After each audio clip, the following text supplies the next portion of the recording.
Good. Got that as well. Hi, Sowjanya, how are you? Hi, I'm good, Andy. How are you? Yeah, I'm great. It's great to see you. And isn't it wonderful, this kind of the technology side of things, actually, that we can just chat like we're, in the same room. I think Yeah, it's great. I think it's great. yeah. So we're in the group now. I'm just going to wait for people just to come and join us, which is great. And here we go. Bear with me a minute. I'm just going to make sure I press all the right buttons. Oh, that's it. I'm going to get rid of that there. Great, good. Oh, good. People are coming in. Hi, everybody. Good. Hi, Judy. Judy's in the group. Welcome, everybody. Well, this is going to be a real treat. Sowjanya and I have been talking off air. We've spoken before, of course. And oh, hi, Kim. Oh, so happy to be here. She says, good to see you, Kim. Please throw some questions in as we talk through today, guys, and I can put them over, but we've got so many things we want to talk about, and that we're going to be covering. Hi, Kathy, as well. Good. So everybody's coming in nicely. That's great. Good. Okay. Well, thank you for joining us as well, especially in the UK on a Saturday afternoon. What time is it there, by the way? What time is it? It's 8:30 p.m. Oh, 8:30 p.m. Yeah, so we've got a real international mix by even coming in the room. So wherever you are in the world, whatever time it is, great to see you. I'm really excited because this is my last chat now before I go away on holiday. So Sorry? this is my last chat before I go on holiday. So it's just an extra treat for me to be looking forward to it today. Yeah. So we've got a lot we want to talk about, especially we're going to looking specifically at this notion of kind of mindful, gentle parenting today. We're going to be looking about what it means. We also want to unpack some of the things around how we support each other, both professionally and also our clients who, when we try to work in more of an empathetic, holistic, compassionate way, there's a lot for us to look at there, especially the psychology of that. But to start off with, tell us a little bit about your journey into working with dogs, especially the way you work with them, because it's a really interesting background story, I think. Yeah. So, I mean, I've heard so many of the chats on this group, and I know that everybody talks about, at least most of them have come up and said, I've grown up with dogs, or I've always been surrounded with dogs. And I'm like, okay, is my story a little weird because I have not had dogs, or I've not grown up around dogs for 18 years of my life, right? So we didn't have dogs at home. I didn't know anything about dogs when I brought my dog home, and I don't recommend it to anybody. But that was interesting for me because I had no idea what it is to be a dog parent. I didn't know what is dog behavior, and what is the fuss around it. And of course, in my first 5 to 6 years, I was given a lot of advice that now I realize is so much of misinformation. So I see when a lot of clients come from that point of view where they are misinformed, I kind of understand where they're coming from, because you don't know. I mean, as long as you don't find the right professionals, you are obviously in the dark, right?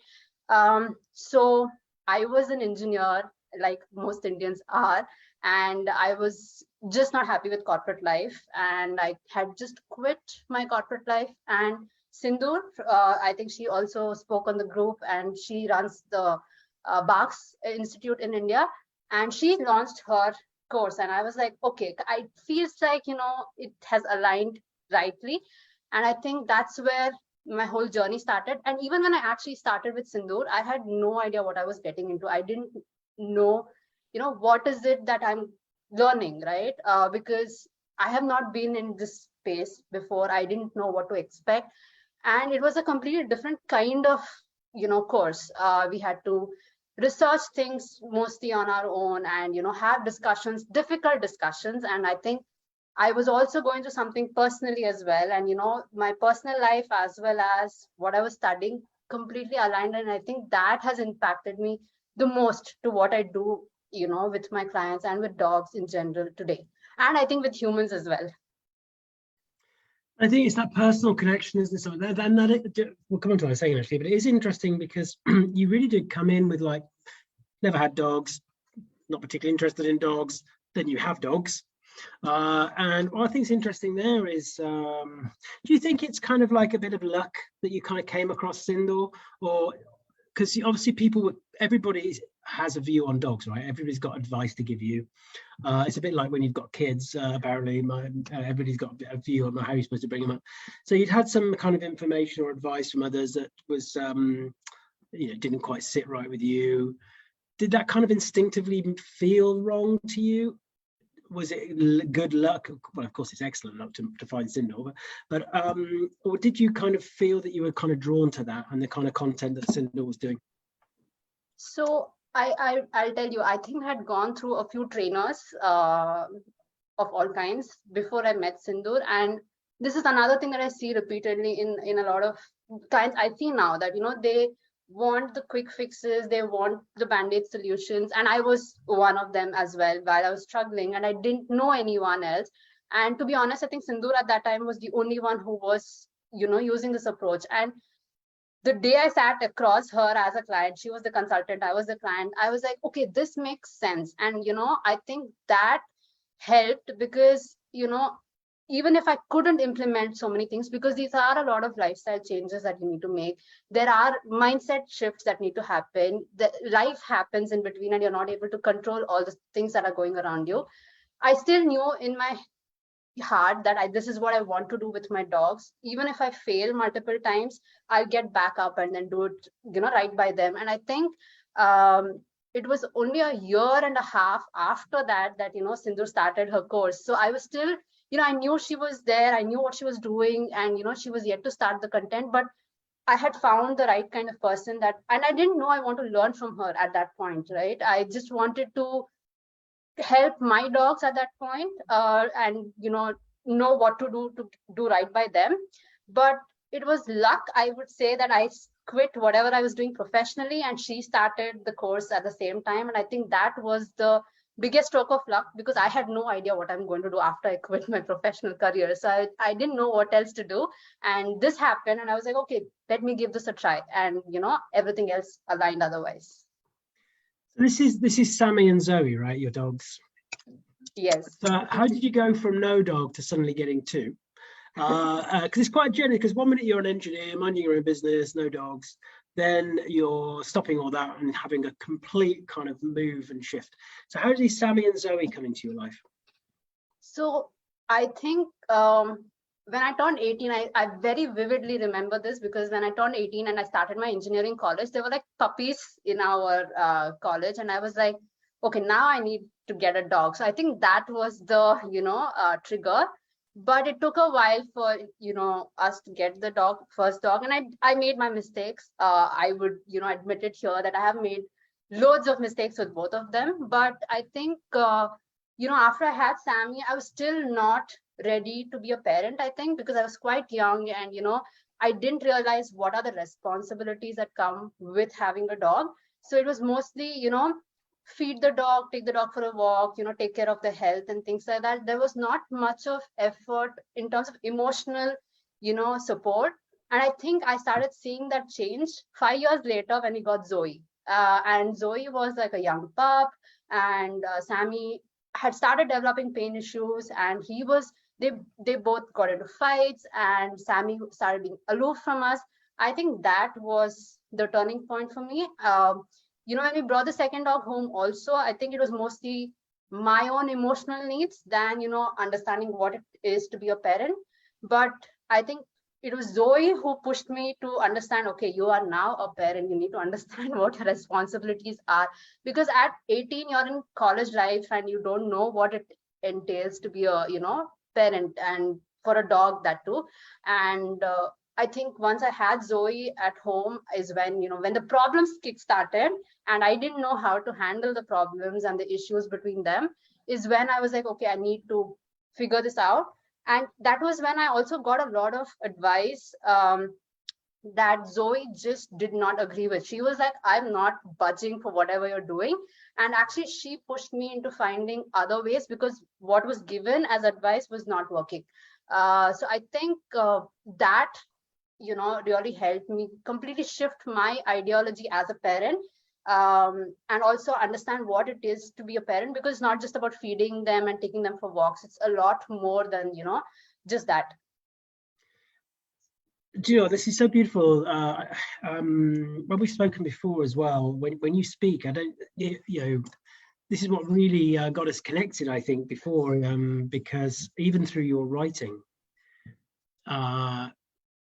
without maybe even knowing it, the way you frame things, I just think is so beautiful, because, you know, if we weren't in dog centre care talking about dogs, we could have presumed you were talking about having children, right? And that's the Yeah. point that you're putting across. It's no different. So young 18-year-old Sowjanya getting Sammy, not really ready to be a parent properly yet. So you're kind of going through the motions. And then Zoe comes along, but you're older now and she has greater care and support needs.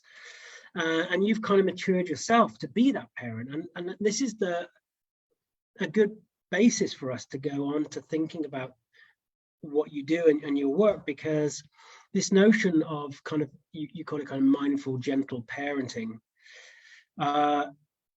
It's amazing how many people take in lives into their home, animal-wise, and don't recognize that we have just as much responsibility than we would do if they're a human child, right? And that's kind of what's coming across in how you're talking about things. And you mentioned about the mistakes. I love how you've said in one of your articles about your dogs, about how patient they've been through your mistakes. And again, it just puts it through the right lens, right? The fact that they're kind of waiting for you to work stuff out, right? And they're patient. And how many of our dogs are just so patient with us, and how impatient are we with them, right? Yeah. So this is really beautiful. So you've met Sindor, of course, and if you haven't heard Sindor talk, please check out her chat that we've got in the Dog Centre Care YouTube channel, and also there's other conversations that Sindor's had there, and of course Turid as well. Turid's coming in to talk in the group actually with Steph, which is going to be a great joy as well. And these really aligned for you, didn't they? Because like you said, there were things that happened personally for you that made you realize about how you wanted to be a parent. Actually, now you had the opportunity to influence the nervous system of another. That was really important, and that must have all come together just at the right time then, meeting Sindor and hearing something different. Yeah, absolutely. And I think, I mean, I have to share this incident because I don't think that was, I think, the turning point in actually understanding what we're doing. Because, you know, we were having, during my BHARCS education and while I was doing the diploma, there was just one assignment. I very well remember this. And, you know, the question was all about boundaries and relationship, right? Like, you know, how do you communicate with your dog, and how do you set boundaries, and how do you get them to either listen to what you're saying, just listen to what you're saying, need not comply to what you're saying, right? And I just could not get the concept. I was like, okay, all of us have been, you know, raised by parents, teachers, you know, other mentor figures, friends, you know, your partners, with a very transactional relationship. There's always a reward for good behavior, there's a punishment for bad behavior. And I just couldn't understand, like, okay, what are you trying to say? Like, what am I communicating without rewards? Like, you know, you're not going to stop loving your dog, and you're not going to withhold love. But how are you going to communicate these things? How are you going to do this? And at the same time, I was going through certain things, because I was taking a few decisions that was not, you know, agreed upon by my family members and even friends a little bit. And, you know, there was a little bit of disappointment and, you know, around it. And I was like, is this fair? Right? You know, I have behaved in a certain manner that felt right to me. Is it fair to receive such consequences from people who are closer to you, you know, people who are, you know, you rely on emotionally? In our case with our dogs, it's our caregivers. Like, we are the caregivers for our dogs. Is it fair to give them consequences because they behave in certain way? And I think while I was doing this assignment and I was going through this personally, it kind of hit me at that point that we don't realize that we're always, you know, giving consequences to actions, right? And one of the biggest, you know, justification for consequences is to prepare like for kids, prepare them for the real world, right? How else will your child go out there and be in the real world if they don't understand consequences of your actions? And I read this beautiful thing that people said that, if there are consequences in the world, then your child should be open to coming back to the parents and feel comfortable and safe there. That space is not a space of consequence. That space is a safe space meant for being authentic, being able to express themselves entirely. And I think that's what I realized, in terms of my parenting style for my dogs, as well as, how I'd like to have a relationship with my parents as well. And I think this happened about 2-3 years ago. And I think my parents and I are now at a place where, right now I'm like, okay, what can I say? What can I not say? Because my parents are watching this.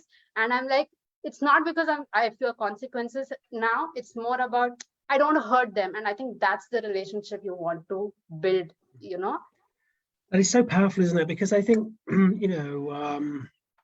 we were talking before we came on air about cultural differences between things that happen here in the UK and in India, but there are some things that are kind of universal. And I think one of those things is how we're all kind of indoctrinated into that good to bad continuum, and this thing about expectations and the expectational pressures we get from family, from friends, from work, and how much our self-esteem is molded by that.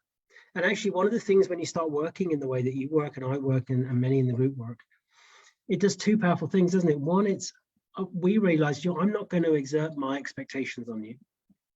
And secondly, I won't allow your expectations to write my story either. And it's quite freeing. And we do that through our dogs, right? With Molly, I share a lot of things about Molly, our young dog. If there were any expectations at all, they were on me and Kieran as her new dads to learn her story and work out what she needs. And that thing about coming back for safety, because we hear this a lot, don't we? I think this is the big difference between what we're taught and what we learn, because the two things can be very different. And there's that saying which is, I'm going to teach the dog a lesson. I need to teach the child a lesson. We've got to be careful, because we might end up providing a consequence to something because we think, okay, you need to learn it, so we feel we've taught something. But the animal or the child is probably going to learn a great more than just that individual arbitrary thing. And that could be that they don't feel safe with you. Yeah, absolutely. And I think that's what happened with Sammy, I would say. When I say that, Sammy started being aloof with us, I think there was a lot of maybe mistrust in, the family members, because, we have not, dealt with his pain issues. We are not able to see his pain, and then we bring in a puppy into the equation, and we're really not helping him feel safe in that situation. And I think it took a while for us to rebuild that trust. There was a time when Sammy would just not be around people, and he would just not like it, and just a little bit of touch would, result in a growl. To today, he comes and then he cuddles and sleeps, and I feel, those are the moments that I really cherish, because I think if I had not put an effort in building our relationship and not pushing my expectations of him, and think about it, he's a golden retriever, right? And when I brought a golden retriever home, I was told golden retrievers is equal to friendly dogs. So, not pushing my expectations of him or what I wanted him to be when I brought him home, actually, I think really helped both of us. And as you rightly said, it's quite liberating for both of us that, I don't need to push my expectations on you, and I don't have to live by your expectations. I think that's quite liberating in some sense. It is huge. It's one of the big lessons of life, I think, about how we unshackle ourselves from the judgments and expectations of others. And it's hard to, because our brain's kind of wired for it.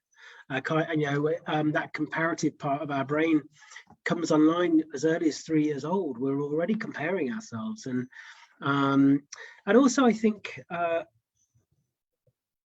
virtually everything I read about children, you could replace the word child with dog, actually, I think.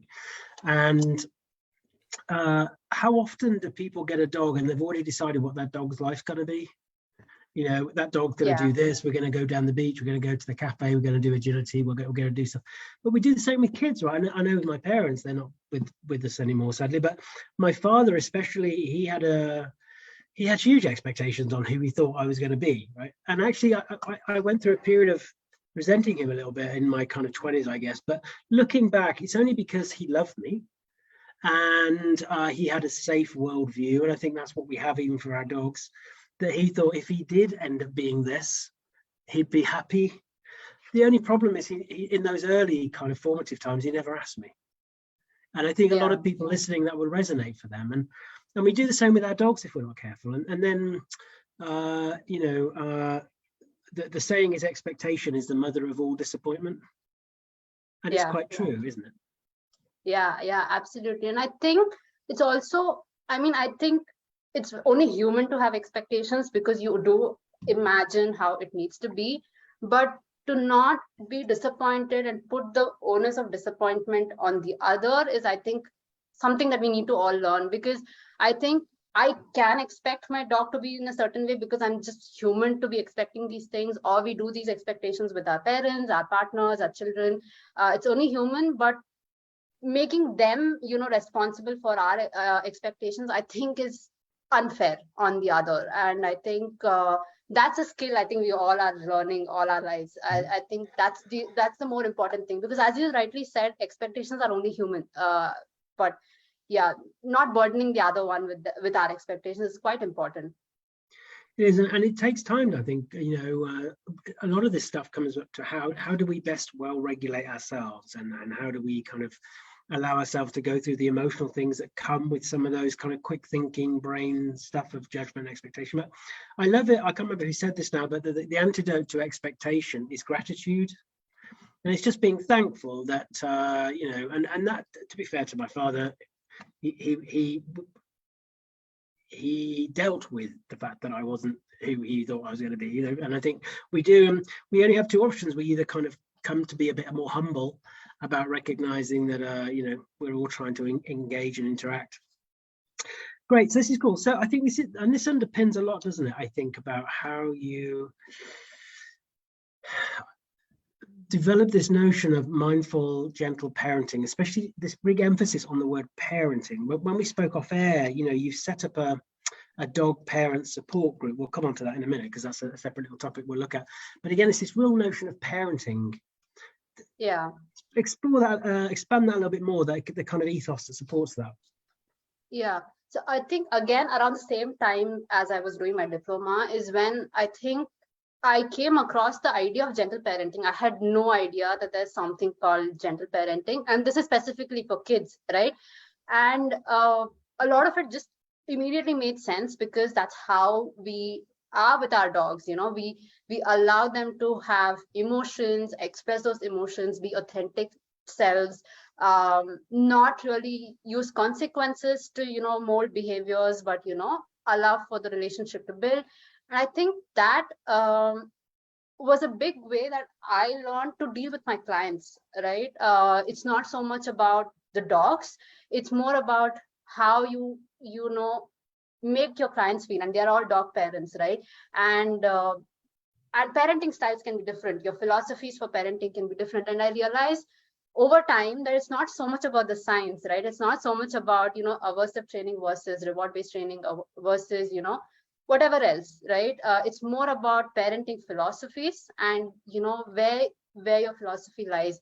And I had to really redo my entire, pitch to my clients from science-based, because it is science-based. Obviously, psychology does support what we talk about, but it is actually more philosophy-based, right? So if you are philosophically inclined to let your dog be, you're more inclined to the caregiving aspect of for your dogs.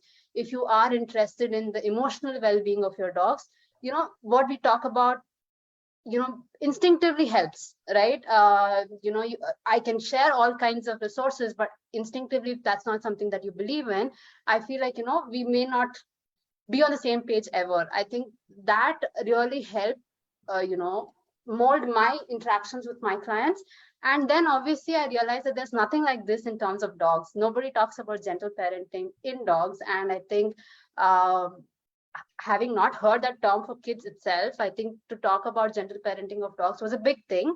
So yeah, I think that also came into my life more in terms of kids. And as you rightly said, I can pick out any document, any article on gentle parenting of kids and replace child with dog, and it completely makes sense for me. And the kind of conversations I tend to have with people like you and other peers and clients like that.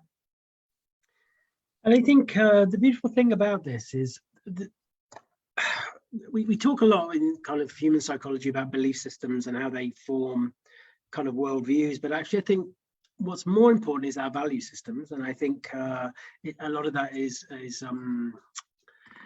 can be defined on all sorts of different levels, really. And it can be difficult, I think, for some people whose value system is quite fixed on something.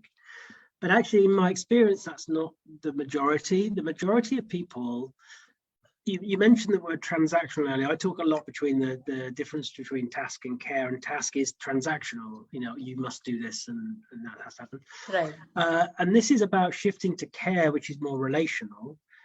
But most of us have the capacity to flip to that care and actually think, right. And I want to talk about some of the things with your clients in a moment, but we both talked again off air about how our clients, many of our clients, are relieved to know that they can shift from transactional to relational, from task to care, because actually it's a lot easier in some ways. It's because when you see things, you start to see those behaviors as meaning something different. Yeah, absolutely. And I think I can't even count the number of times, people have been like, okay, so I don't need to do this, or I don't need to behave in this manner, or I don't need to provide such consequences to my dogs, and this is completely normal for a dog to do. Okay, now I can do this. And I think business wise it's not great because they never come back, but at least the dog feels a lot better.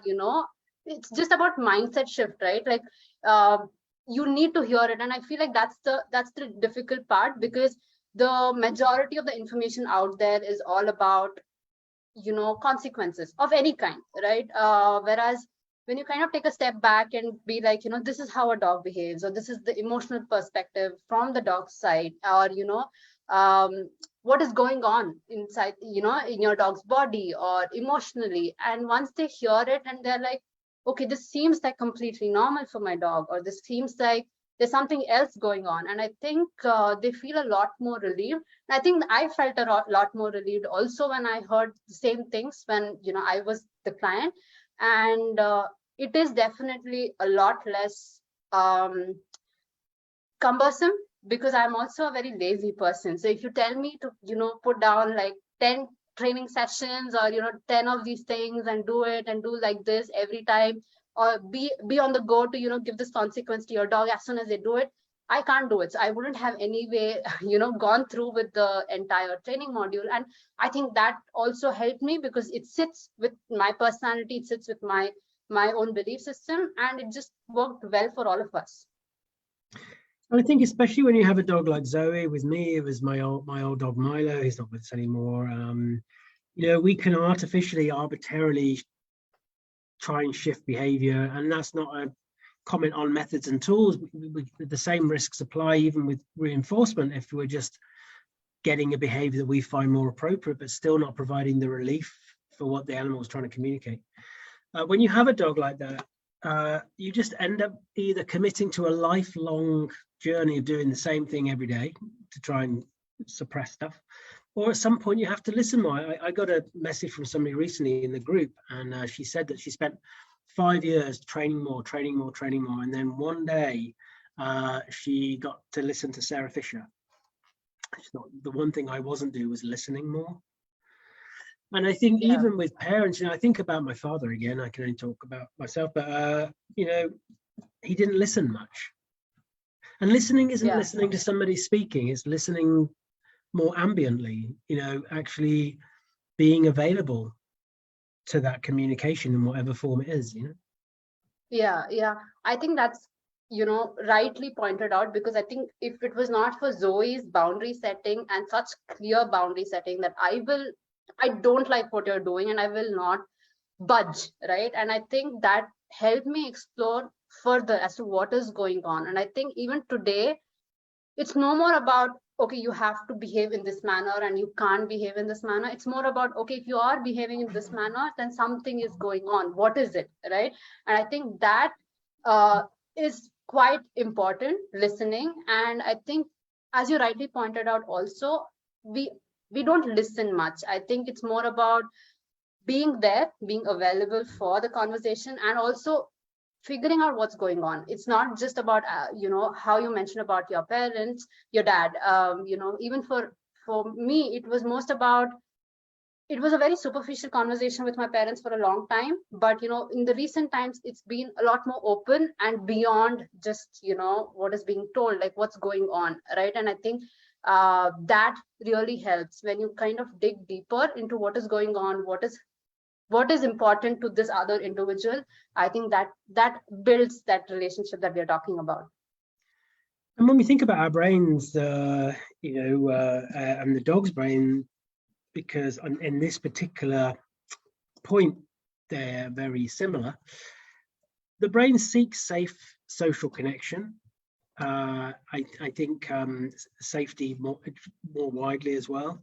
And this notion of relief about the fact that we want to be in a more regulated state, and when we're not, we're seeking that relief, whether that's through physical pain or emotional pain. And ultimately, that's all the brain's kind of interested in, on those kind of things. And we have to think about what are we missing out on regarding the dog's communication of seeking that safe connection when we're not available to it, because we've already decided we're in that task-oriented mindset of, well, hang on, no, you've got to be like this. And I think the same can happen in human relationships sometimes, even in a kind of a relationship between two adults, like partners or wives or husbands or whatever. Really, we can easily. There's a saying, again, I can't remember who said it, so sorry guys, but the path to coercion is often laid with good intention. So I know what's best for Sowjanya. So if you do it this way, you'll be all right. But I didn't ask you. That's the problem. I mean, we do that with our dogs a lot, and especially this notion of safety, because often we perceive safety as being physical safety. Right. You don't think about emotional or social safety as much. Yeah, I mean, this is a great point also, because me and my partner, we are having these conversations about safety, psychological safety. And I feel like there's a lot of it also from, past trauma that kind of seeps into our relations. So, a lot of us who have dogs who have been exposed to, past trauma, emotional trauma, and, through their life, I feel like, it's not just about your emotional safety today. It was about also the emotional safety that was not there in the past, and you're kind of healing those wounds as well as accepting what's the situation today. So I feel like psychological safety is something that we don't ever consider in terms of being with dogs. It's just negligible, I would say. With humans, at least people are talking about this nowadays, but with dogs it's mostly about physical safety, and we're always worried about the physical safety, not realizing that what is going on with their emotional safety, their social safety. And I think that's a great thing to start questioning, as what is it to my dog, that what is emotional safety, what is social safety, as you rightly said, because we have a particular notion, but that may really not be what our dogs need. No, exactly. I think I think it's a good place to start. I talk a lot about separating social processing preferences for the dogs and social engagement preferences for the dogs, because that kind of makes sense, because we know that some of the neurology is wired for that kind of that initial social threat evaluation, all those kind of things. But this brings us nicely, especially the psychological safety, to one of the big things that we can experience. We've talked a little bit about expectations and judgments there, but when you take on a gentle parenting approach, there's a good chance that many of those around you won't see what you're doing in that sense. They will just see you as being soft or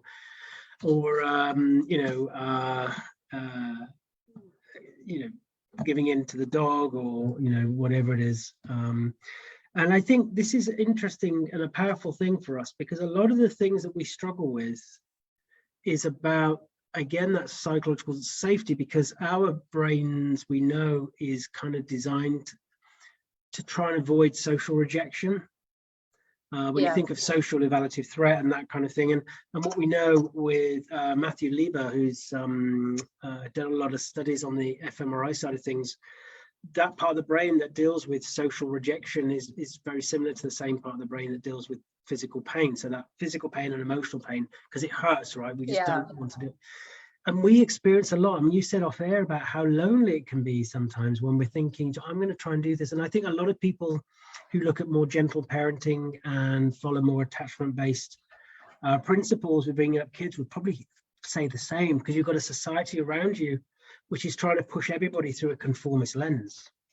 Yeah, I think that was, the biggest hurdle for me through this journey, is that we are seeing so much about information around dogs, which is, you need to establish dominance, you need to be the alpha, or, treat the dog like a dog, like, with an undertone of, a dog is beneath you, not the way we talk about let the dog be, but more like, a dog is a dog, so, they're lesser than you, treat them like that, right? And nobody saw what I was trying to do about, letting them be. And I think a part of it was also coming from my own needs of being seen, being heard, being validated for who I was, my choices.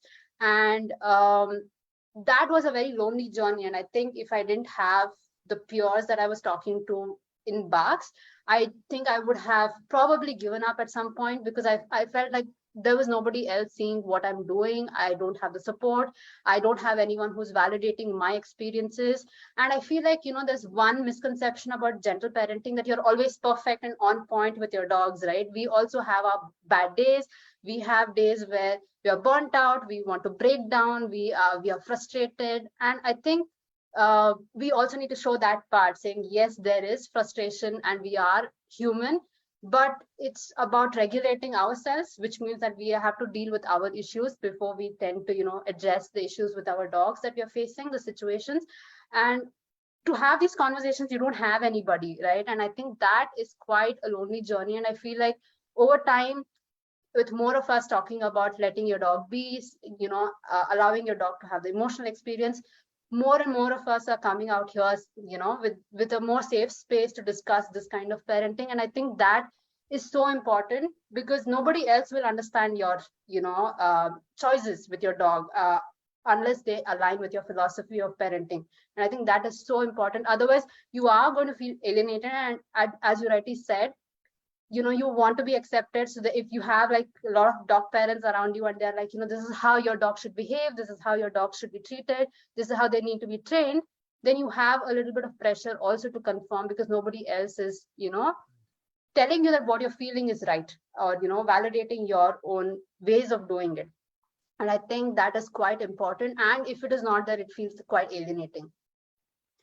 And you've set up a parent support group, which is a really powerful thing to do, I think. So you can bring people together, because it can be very difficult. I've had many clients who have literally broken down in tears when I start talking about the emotional experience, because they've felt it for a long time, but they've seen the guy on the telly, or this is how they were told about dogs, that's how they were brought up. And they just literally need that slight perception shift, and they see things very differently. And it can be very emotionally overwhelming.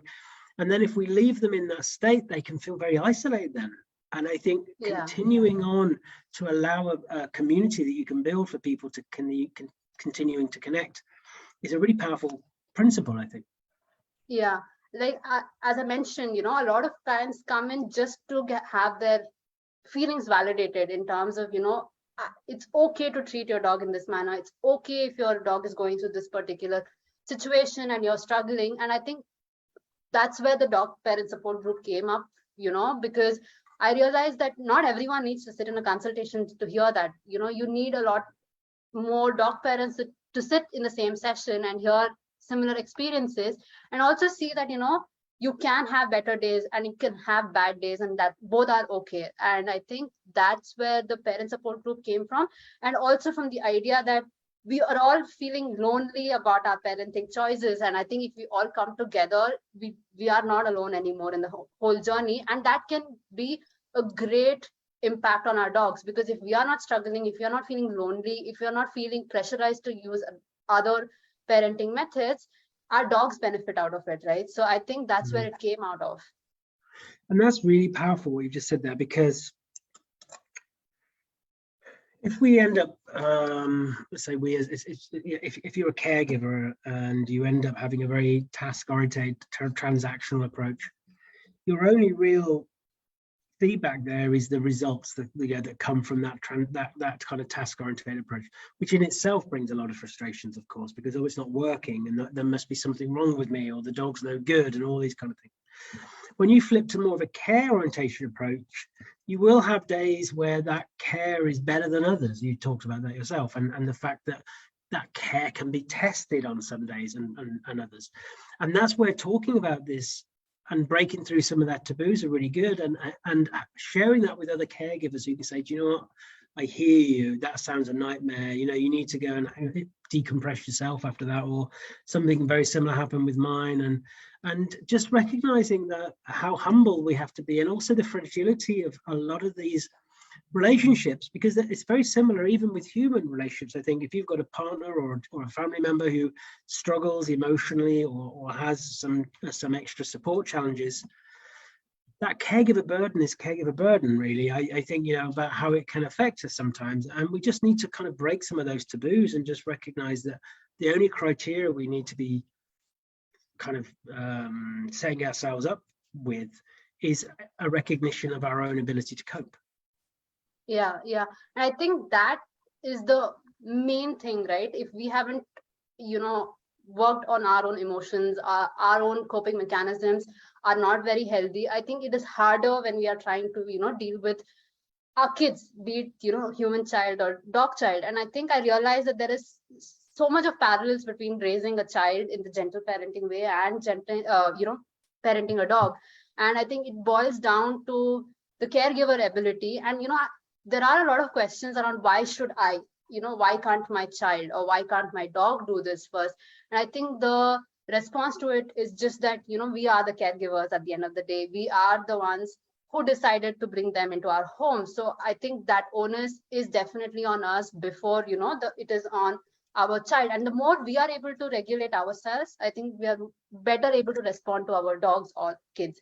And I think that's the only reason the onus is on us. You know, and the better we get at it, the better our dogs get at responding to our emotions. And I think that is when we start communicating or setting boundaries, our dogs actually respond much better, because by now we have actually built that relationship of trust and respect, you know, the mutual trust and respect.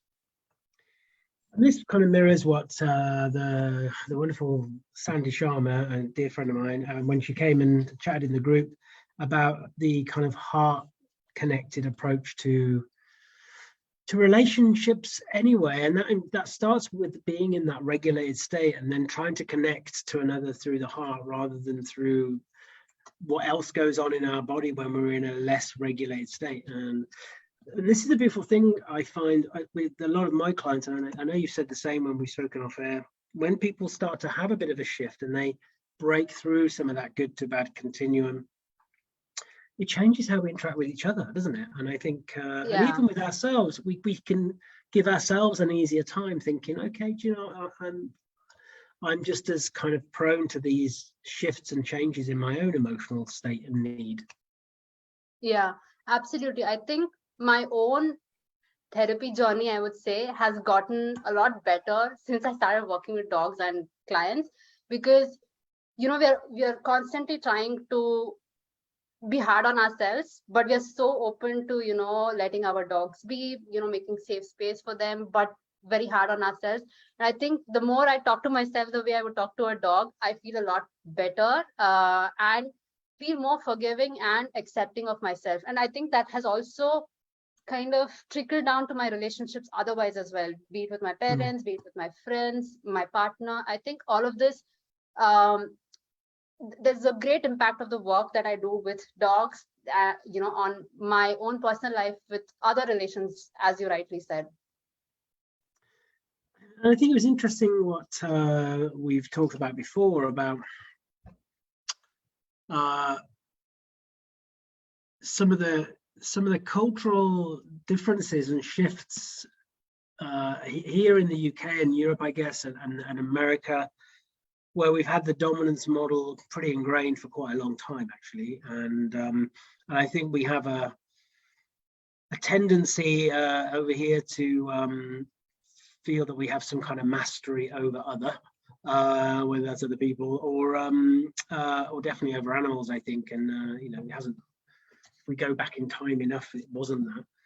But I think it's interesting you were saying about how more traditionally, when you think back to your grandparents and maybe before, there was a huge connection to just animals being around. You'd have donkeys roaming around, dogs roaming around, and everybody got on and everybody could understand each other. And there's a great deal of understanding of the dog and their behavior and what that meant, and a respect of their space, mainly because you don't want to get bitten, right? I guess that's an important life lesson, though, isn't it, for all of us, really, about how we do that. But how that shift then to more of a capitalistic and definitely kind of urban and different shifts in living has pushed away from some of that. And actually you find that when you speak to clients, when you start talking this way, it almost reconnects them back to what maybe their grandparents or their parents had already told them about the relational element of us and animals. Yeah, I mean, I think definitely the dominance model or any kind of training actually is quite new in India, right? I mean, we are so used to living with free roaming animals, not just dogs. We have like stray cats, we have cattle, we have pigs and donkeys in many parts that are roaming around, and we know how to navigate space and coexist. And culturally also certain religions do, you know, worship animals and nature, so there is a lot of respect towards animals as well. So the training model and things like that is very new in the country. I would not say more than a few years, few decades, maybe two to three decades.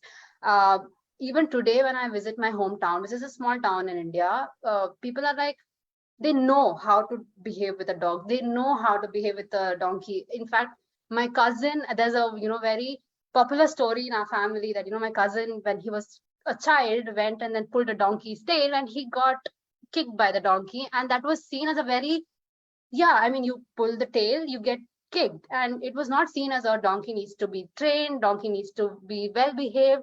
And I think that's how it was, and that's how it is in lots of parts of the country and with a lot of people even today. But I think with urbanization and wanting to emulate what the Western countries do, be it Europe, UK, or United States, I think we are moving away from what we naturally know and naturally comes to us.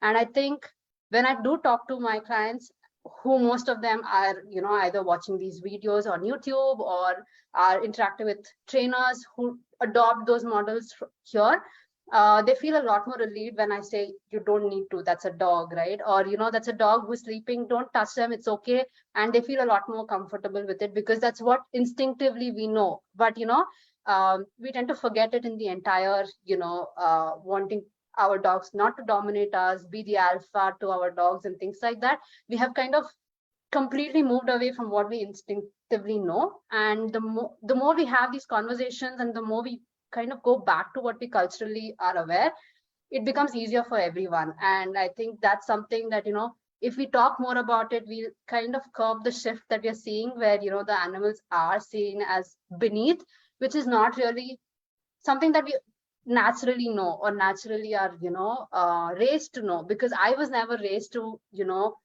have in fact, my dad still doesn't like having dogs at home, because he's like, they need freedom, you shouldn't be domesticating them, right? So these are things that, you know, culturally we are raised in a certain way, and suddenly we take up, you know, actions and activities that are not aligned with it. And that's really, I think, you know, that's a really important philosophical moral maze question for all of us, you know, that your father's brought up there. You know, should these animals even be in our home, right? You know, and I love what you said a moment ago about how with all these wonderful animals around, how you kind of more traditionally have learned to navigate, you use that term, navigate that space safely, right? Yeah. And I love the donkey story, because the lesson there was not, what does this donkey need to learn from us? The lesson was very clearly, what did I just learn from that donkey? Right. Yeah. Yeah. And Yeah. I do think it's interesting for me when I just look at the people that I speak to, and in the group we've had Sindor, yourself, and Sandy. I've spoken to many others kind of privately. That actually I think we need to be listening to you all more, rather than trying to import our stuff to you. And a lot of people think the shift is away from kind of punitive to positive, or dominance to more agency, and it is, and that's the shift that has been going on. But these conversations obviously transcend that, because it's more about the shift away from the arbitrary nature of task anyway. It is about just how do we better exist, how do we better be available to each other's care and support needs. Yeah. And I think that's why you know, many of the things that you say quite instinctively, you've got kind of a jump on us, really, because for myself, even myself, who and I talk a lot about this stuff, it's taken me a long time to shift my mindset, like everybody else. Yeah. It's a journey. Yeah. And that's really interesting. So yeah, how do you manage then with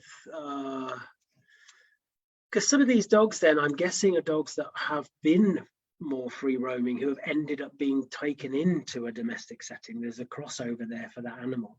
Have you dealt with many cases like that?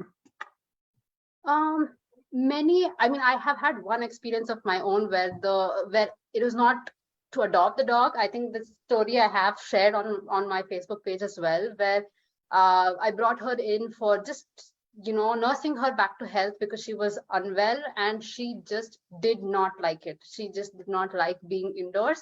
There are many stories, right? Again, this is why we need to listen to individual stories than statistics. And I think it is more about, some dogs love being indoors, some dogs get themselves adopted. I have two friends who have their dogs. They were street dogs, ex-street dogs, and they followed them, and they found them, and they followed them and got themselves adopted. So I think there are such rich stories here, and every story is different because every dog behaves very differently. And there are cases of dogs being adopted as puppies, dogs being adopted as adults, and there are differences, you know, in terms of how they behave on streets versus at home. But I think every dog is so different and individualistic, and every home that they go into or the environment that they are in is so different, that they come out as individual stories every time. And that's a really we're coming to the end of the hour, actually. That's a great place to kind of wind up on things a little bit there, because that's the whole point of all these discussions, isn't it? Because they are so individual, and we've the task transactional side of things creates a homogenized idea of dogs. This is how dogs should behave. This is how you get dogs to behave. And again, very much mirrors children. This is how children should be seen. You know, children should be seen and not heard. That's a saying, you know, that is commonly used. And we've got to start thinking about moving forward from that. I think we definitely moved on by coming away from a lot of the punitive based things. I know with Sindor, when Sindor started to do a lot more public education, I know there were people here in the UK who were like, oh, she's not using treats. It can't be very positive. It doesn't seem right. And I know with my friend Sheila Harper over here in the UK back in the day, people looked at it through that operant lens. Well, hang on, you're not using treats, so therefore it's not positive. Therefore it's somehow not right. But in fact, it's about identifying and supporting those care and support needs and being available to that. And that's what gentle parenting is about, I guess. Yeah, absolutely. And I think I also got to know about you through your series of Beyond the Operant. And I was so glad that more people are talking about it, because that's just one way of learning. And I think we do have to look at the individual in a much bigger light than just operant learning, right? Operant conditioning. And I think because we have street dogs, we also learn that, because you can't be giving treats or punishments to your street dogs and train them to behave certain ways. So you have to build that relationship with them, and I think they teach you a lot there as well. So I think, yeah, I mean, with my education and my own belief system and my own needs as a person, as well as just bumping it the right kind of information and right kind of people at the right time, uh, helped me with my parenting styles. And I think gentle parenting is definitely something I'm so passionate about, and you can see that everywhere, be it my posts, be it my conversations with people, be it with my own parents, with my partner. I think it's a way of treating other human beings and other living beings, not just a parenting style, I would say. Yeah, and I think you've really shared so many wonderful things with us in the chat today. And as I say, when I read it was your articles that really hit home for me, because they are so relational, and it comes through the page, I think. And this is what's so great about a lot of these conversations for me, because we've got to recognize, as an industry, as a community, there is a tendency to want to kind of, I don't know, claim things and brand things, and that's fine. But actually, there's nothing new under the sun. It's just individuals' ways of interpreting it and what filters they push those through. So we all have a unique take on it, which is based often on our own examples and our own experiences and what it means for us. And the more we can hear more voices, and the more we can think about things, it not only helps us to be more available to the dog's truth, but it helps us actually to be more available to our own. Because we've got so many layers that have been put on us through education, through family, through work, and we kind of we lose self a little bit, don't we, sometimes? And it's been amazing speaking to you. Hosanna just shares, Susanna said here, similar incident to the donkey, got bitten on my face as an 8-year-old because I tried to interact with the resting dog. Anti-rabies shots. I got a lot of stern talking to from a lot of people for messing with a dog when I should have known better. You're right, Hosanna. I think this is how it used to be, even here in when I was growing up. It used to be, if a dog growled at you or bit you, what did you do to the dog? And we've kind of lost that somehow. We've kind of shifted around. Well, great. Well, thank you so much for your time. Where can people find out more about you and your work, and keep an eye on your wonderful articles, which we share in the group anyway? But so I am on Dog Pawmise Facebook page. I'm on Instagram with the same name. I have the website on the same name. I'll put all of that on the comment in this post so people can find me. And I hope we can keep having conversations of this sort, going forward. And it's been great for all of us to find support in each other in our own parenting styles, I would say. Yeah, and one of the things that I'm going to be looking at introducing very soon is panel discussions in the group. So rather than, these are really important. I like to learn from everybody that comes in the group, and I've learned a huge amount from you today, but also to highlight different people as well, and make sure we put a spotlight, because there are some voices that kind of are out there, which is important, but we've got to get as many voices into the conversation as possible. So it'll be great to have you to come on one of those panel discussions. I'm thinking about maybe picking a word, or picking a concept, or picking something, and we can unpack it. That would be so interesting. Brilliant. Well, thank you again so much. Thank you everybody for listening in. I know it's been a bit earlier today, but and if you're watching this on YouTube, hit the subscribe button. I've got to keep remembering to do that. And this will go up on YouTube soon. We're going to have a little break now from the Facebook Lives, maybe because I'm going on holiday. But when I get back, we've got some great people lined up. We've got some great guests for the kind of autumn season. And thank you again. And thank you everybody for tuning in. We'll make sure we share those links in the group. Yeah, thank you so much, Andrew, and enjoy your holiday. Thank you. Take care, everybody. Bye.